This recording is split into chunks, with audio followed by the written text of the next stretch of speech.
You've obviously got a great passion for real estate. How do you get motivated? How do you keep motivated? We've got to be positive, and I have a lot of young agents or people into the industry only for a short amount of time who shadow me or ask me questions. You know, I'm really motivated to be successful. How to be successful?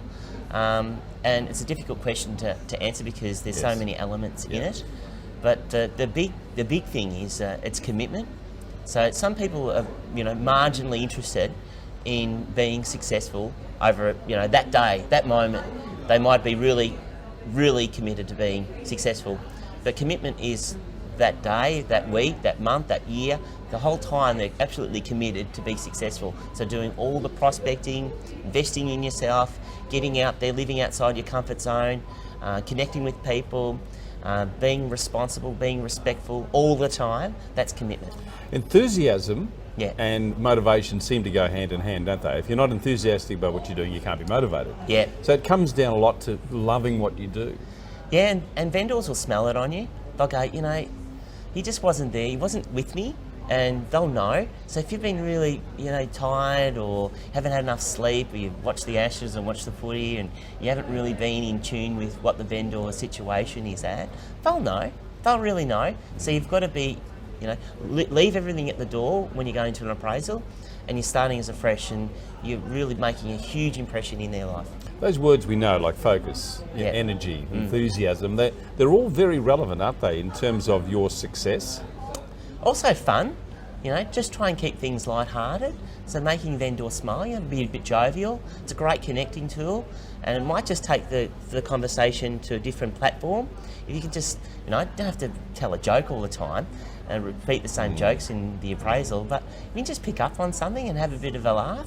That really does turn things around and keeps you motivated too, because you're enjoying yourself. Can't be motivated all the time, Tim. A lot of people are off work, at work, and that's a big mistake. So how do you turn off though? What do you do in your downtime? So I have little things such as on Wednesday nights I'm home early. Sunday I actually like to cook. So I think cooking and drinking wine at the same time is a fabulous combination. So I do a lot of that. It's a good downtime. Spend time with my wife and my children. I go to the gym, I exercise, so I keep myself nice and healthy. Look forward to travel all the time, so I'm always forward thinking.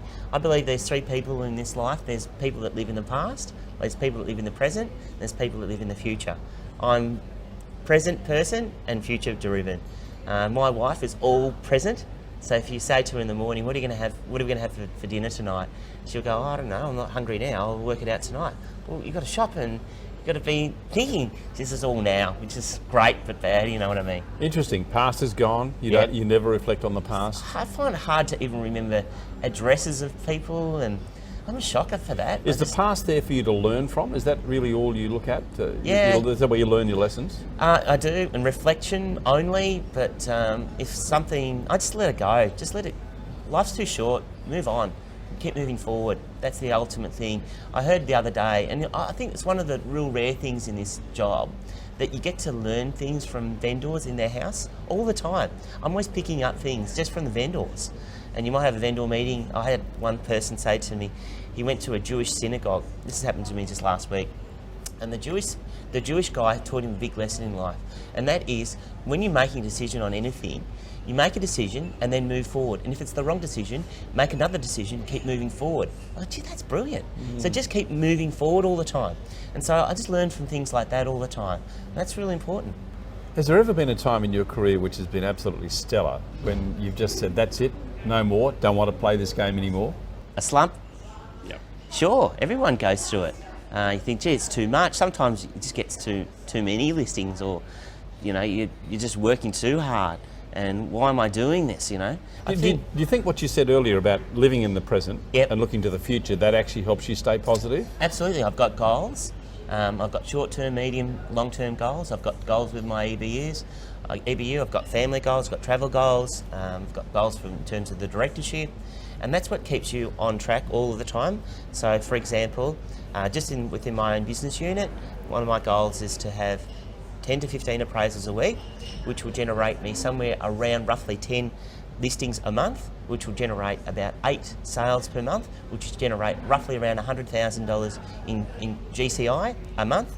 which generate on a minimum basis of about 1.2 million.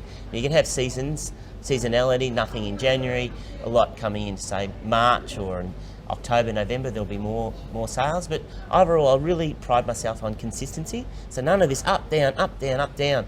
It's the boulder mentality. The boulder mentality for me is that you've got this big boulder, and that's what I call real estate. And for people that are starting off in the industry, they're pushing this boulder, and it's very difficult to move it, and they start to move the boulder, and then the thing stops. Whereas when you start to be in the industry for a little bit longer, and you getting momentum and confidence and people around you, and listings are coming in. For example, if you've got into a listing presentation and you missed that listing that was your only listing present opportunity, you're shattered. You're absolutely gutted. But if it wasn't, if you were into 10 to 15 appraisals that week and you happen to miss one, which is not good, but it's not the end of the world for me. And so the boulder's just moving. It's got momentum. It's just rolling on itself. Two things there, I think. One, you do actually, I can see now you've demonstrated, you do forget the past. You push that away. Yeah. You do that by having something to move forward to. So that keeps you motivated?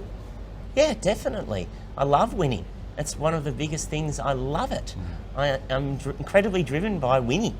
Incredibly driven by family, incredibly driven by my goals, but winning is a big thing. So you can't focus on losing, just keep on winning.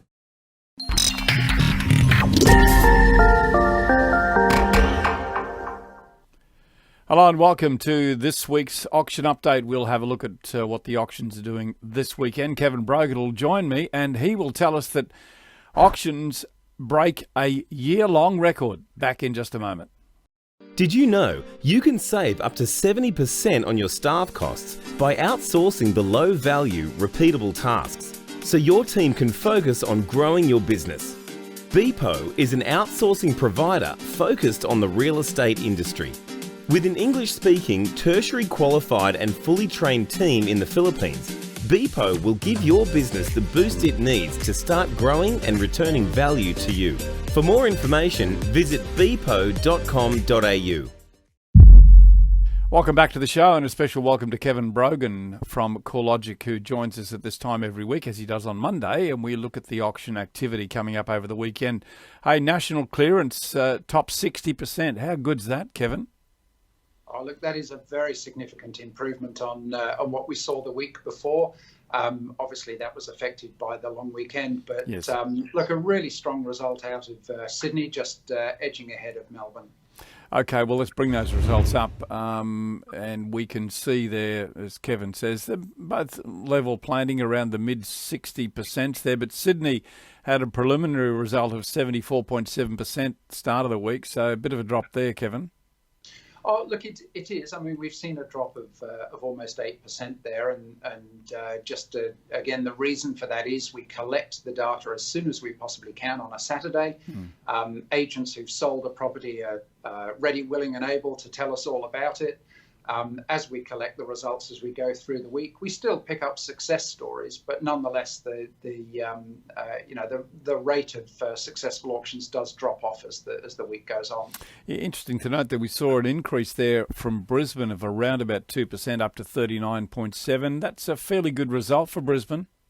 Oh, look, it is. I think anything approaching 40% in Brisbane this year in particular has been right at the top end of the range.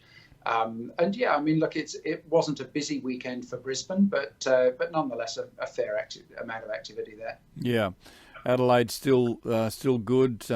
Canberra also in very close to 50%. So overall, the market's holding up quite nicely, Kevin. Oh, look, that's absolutely right. And as you pointed out, in aggregate, the weighted capital cities clearance rate is the highest we've seen for a year.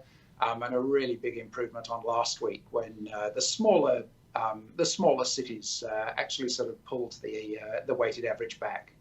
Let's have a look at the auction numbers coming up in the next week. Almost line ball for Sydney, almost the same as last week. Yeah, that's right. Obviously, we're seeing the effects of winter. This is traditionally the time that we see auction activity start to drop off. This is the first week in which auctions could have been set up after the result of the federal election became known. But the reality is you would have had to have been fairly sharp to get your property on the market for an auction this weekend straight away after the election. So not too much of an impact there. Yeah, slight fall in the numbers out of Melbourne, Brisbane up just a little bit, and the other capitals pretty much the same. Yeah, look, that's right. So the overall story is that there are fewer auctions this week compared to last week. And really, you put your finger on it there. Melbourne is the market which has actually shown a drop in auction activity. And it's such a significant market in the national context that it's actually created that sort of slightly lower number for the country as a whole. And you're predicting that Sydney will be probably pretty steady. So you're suggesting maybe mid-60s success rate this week? Oh, look, I think by the time we get to the final rate, it would be a surprise if it was significantly different to what we've seen in the final figures this week. Yeah, that's right. Okay, steady as she goes. Just before we say farewell to Kevin, we just want to bring a new feature in. Here's a property that we found that you might want to have a look at. Very nice video produced by Dearcrit, and here it is. We found it. It's actually in New Farm. Have a look at this.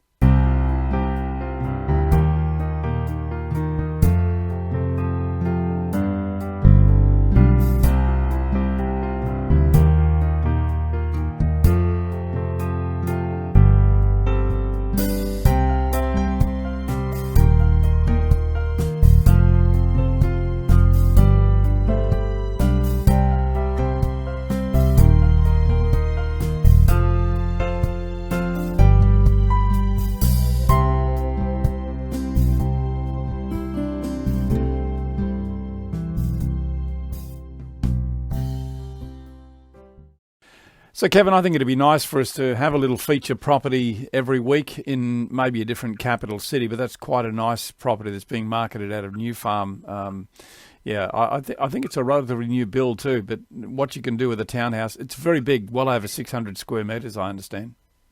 Yeah, oh, look, that certainly is a large property. Yeah. Okay, well, Kevin will come back again on Monday. We'll have a look at the results over the weekend. And don't forget, we'll also take you inside the top sales in the cap cities all around Australia. Kevin, great talking to you. Here's to a big weekend, my friend, and let's hope that we can hold in the 60% clearance rates.